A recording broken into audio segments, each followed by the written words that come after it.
নমস্কার, আমি চলে এসেছি রূপা কিচেন উইথ কুকিংয়ে। অন্য দিনের মতো আজকাল একটা রান্না করব। আজকে এই যে সোয়াবিন করব। সোয়াবিনগুলো ভালো করে সিদ্ধ করে ভালো করে ধুয়ে চিপে নিয়েছি। এর এখানে আলুটা কেটে নিয়েছি, এখানে টমেটো কুচি কেটে নিয়েছি। এই যে তেলটা গরম হয়ে গেছে, তেলে ফোড়ন দিচ্ছি। এই যে এখানে আলুগুলো দিয়ে দিলাম ভাজতে। আলুগুলো ভালো করে ভেজে নেব। এই যে আলুগুলো ভাজা হয়ে গেছে, এবার সোয়াবিনগুলো দিয়ে দেবো। যে সোয়াবিন আলু একসাথে করবো,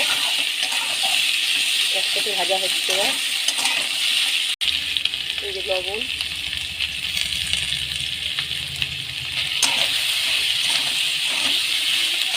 এই যে আলু সোয়াবিন ভালোভাবে ভাজা ভাজা হয়ে গেছে। এবার মশলা দিয়ে দেবো একে একে সব। এই যে জিরের গুঁড়ো, লঙ্কার গুঁড়ো, এটা হলুদ গুঁড়ো, এটা আদা বাটা,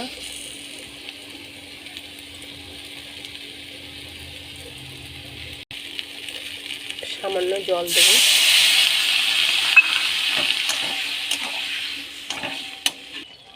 এই যে কিছুটা চিনি দিচ্ছি। আর এটা মগজ বাটা আছে, এটা মগজ বাটাটা দিয়ে দেবো। মগজ বাটি দিয়ে দিচ্ছি।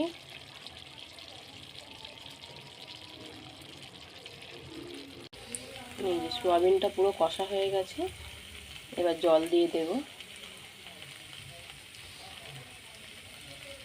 এই যে জল দিয়ে দিয়েছি, এবার চাপা দিয়ে রেখে দেবো। এই যে আলু সোয়াবিনের তরকারি নিরামিষ একদম হয়ে গেছে। এবার একটু গরম মশলা দিয়ে নামিয়ে ফেলবে এটাকে।